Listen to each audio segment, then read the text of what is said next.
que entrou em campo com a transmissão do Flamengo, isso acarretou na rescisão. Vocês tentaram, vocês, os outros de menor investimento, tentaram demover o Boa Vista da ideia, avisaram o que ia acontecer. Como é que vocês enxergaram isso tudo e quais são os reflexos disso hoje pro Campeonato Carioca de hoje? Porque, assim, um Campeonato Carioca que passa na maior emissora do país é uma coisa, um Campeonato Carioca que ficou um ano com uma transmissão, agora, sim, com a Band, tá voltando a ter um charme, mas, assim, a gente sabe como é que são as coisas. Então, qual é a visão do Flávio sobre isso? Vamos lá. 2020, a gente tinha um contrato em vigor até 2024 com a... Pode falar, né? Com a Pode. Globo. A gente tinha um contrato em vigor com a Globo até 2024. No meio da pandemia, vem a lei do mandante, que na minha opinião, a Globo usa isso, a Globo usa esse argumento como para justificar uma decisão que ela já queria tomar unilateralmente, tanto que ela fez com outros, ela rompeu outros contratos que ela tinha unilateralmente, depois até precisou refazer, acho que se não me engano da Libertadores é um que ela precisou reajustar. O que aconteceu? Nós tínhamos um contrato, eu vou falar aqui diretamente, porque nós tínhamos um contrato de 120 milhões por ano com os 4 grandes incluídos. Se um dos 4 grandes não disputasse, caía 25%. Cada grande que não tivesse, caía 25%. O que eu acho naquele momento? No primeiro momento, o Flamengo assinou. Depois, na renovação, todo mundo tinha assinado até 2024. O Flamengo assinou até 2019. 2020, o Flamengo não quis assinar. Minha opinião. O contrato de 120 com o Flamengo era um bom contrato para a Globo. De 90 milhões sem o Flamengo, na minha opinião, ficou puxado para a Globo. Vem a lei do mandante. Na minha opinião, a Globo já faria essa rescisão de qualquer jeito. Ela usou essa questão. E aí nós vamos lá, por que eu acho que ela usou? Ela tinha o direito de 11 clubes. Só não tinha do Flamengo. Com a lei do mandante, a Globo ganhou. A Globo passou a ter 6 jogos do Flamengo, sem precisar dar 1 centavo pro Flamengo. Porque se jogasse Volta Redonda e Flamengo, que a Globo não tinha, ela passaria a ter. Ela passou a ter 6 jogos do Flamengo, sem precisar gastar 1 centavo com o Flamengo. Mas ela pega, rescinde, não paga a última cota de 2020 que ela transmitiu. Tanto que tem 2 processos na justiça. Um é referente à última cota de 2020, que ela já foi condenada, e o outro é do restante do contrato. Teve uma condenação também no do restante de contrato, uma condenação, na minha opinião, justa, pesada, mas justa, que a Globo foi condenada a pagar 360 milhões.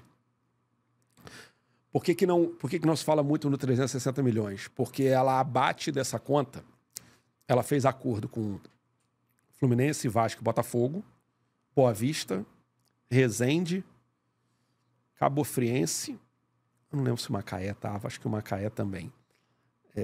Abatendo-se esses valores, ficou um valor remanescente de mais ou menos 120 milhões. Que aí, Volta Redonda tem 20 milhões, Madureira tem 20 milhões, Bangu tem 20 milhões, Nova Iguaçu e Boa Vista tem cerca de 10 milhões, Nova Iguaçu e Portuguesa tem cerca de 10 milhões cada um. O restante do contrato tinha muita coisa ali que era subsídio para Série A, Série B1, A2, essas coisas assim. Então ela tem essa condenação judicial. Claro que para o campeonato, eu acho que 2021 e 2022, nós não fomos felizes, nós, clubes e federação, no rumo que seguimos no Campeonato Carioca. Não foram legais para o clube. Quando a Brax entra na negociação para o campeonato de 2023, eu acho que muda. Porque o primeiro acerto da Brax é com os 8 formadores. E ela fala, quanto vocês precisam para a gente fazer um... Nós jogamos o campeonato de 2021, Volta Redonda, 0. Nós não recebemos 1 centavo para jogar aquele campeonato. Ou seja, vocês pagaram para jogar. Pagamos para jogar. 2021.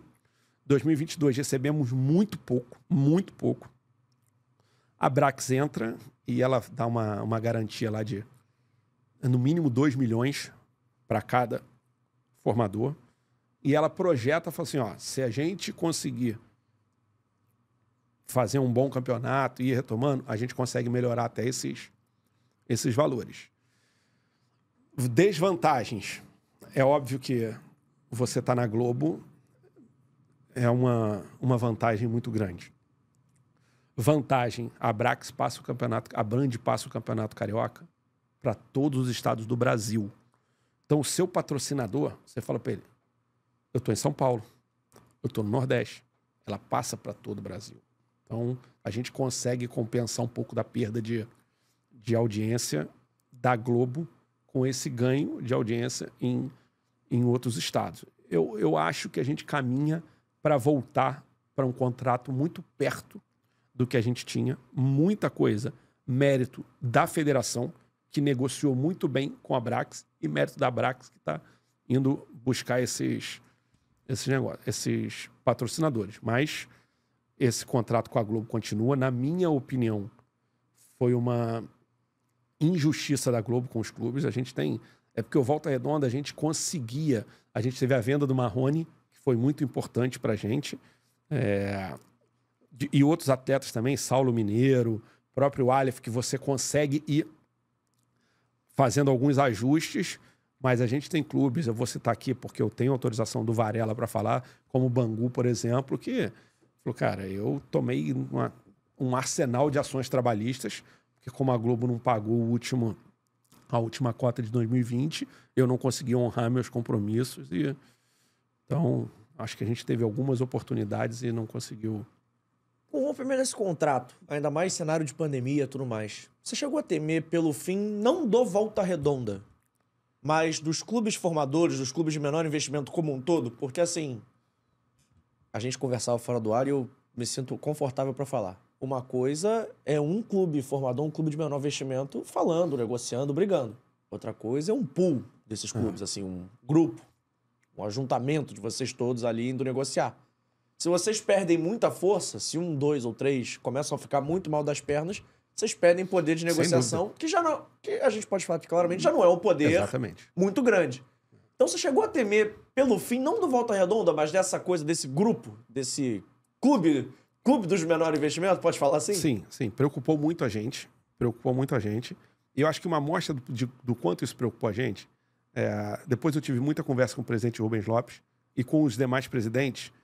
Nesse nosso novo contrato com a Brax, por exemplo, a gente separou um dinheiro para os clubes que jogam as divisões do Campeonato Brasileiro, séries C e D. Por quê? Porque a gente sabe a importância da gente colocar clubes na Série B do Campeonato Brasileiro. A gente passa a ter uma independência um pouco desse dinheiro do Campeonato Carioca. A gente passa a ter uma valorização no mercado. Você vai vender o Campeonato Carioca. Por exemplo, se o Volta Redonda e mais um clube tivesse na B, tivesse mais 2 clubes na C, a gente entende que o produto poderia ter um valor maior. Até vocês investem mais em time, né? Então, exatamente. Querendo ou não, os times já são melhores. Claro, a gente poderia... A folha é maior, pelo menos a folha é maior. Então vocês conseguem montar times mais competitivos. O campeonato fica mais atrativo. É igual o campeonato de São Paulo. E tem um monte de time Série B, Série C, Série D. Parece que, se não me engano, 15 times de São Paulo jogam a B, C ou D nesse ano. Então é um campeonato disputado porque todo mundo faz time, né? Todo mundo faz time. Mas a gente temeu. Foi um momento muito difícil para nós, presidentes. A gente precisou ficar ali, gente... Alguns cederam, alguns tiveram que, pelos seus motivos, também não julgo. Boa Vista, Resende, em algum momento eles viram a corda tanto no pescoço que eles precisaram fazer o acordo deles com a Globo. E aí eu não vou entrar no mérito aqui se fizeram certo ou errado, porque quando falta coisa na nossa casa, só a gente que sabe o que a gente consegue buscar. Mas a gente foi penalizado pela Globo com a retirada unilateralmente de um baita contrato que ninguém obrigou a Globo a fazer. Ela quis fazer, ela nos procurou e em um determinado momento ela entendeu que poderia, da maneira dela, fazer essa rescisão. Mas a gente Foi muito difícil. 2021 e 2022, para nós, formadores, foi uma coisa de maluco. Foi uma coisa de como sobreviver. E a gente via o presidente Rubens Lopes nas reuniões, falando, gente, vamos segurar firme, vamos em frente, que a gente vai reverter esse quadro.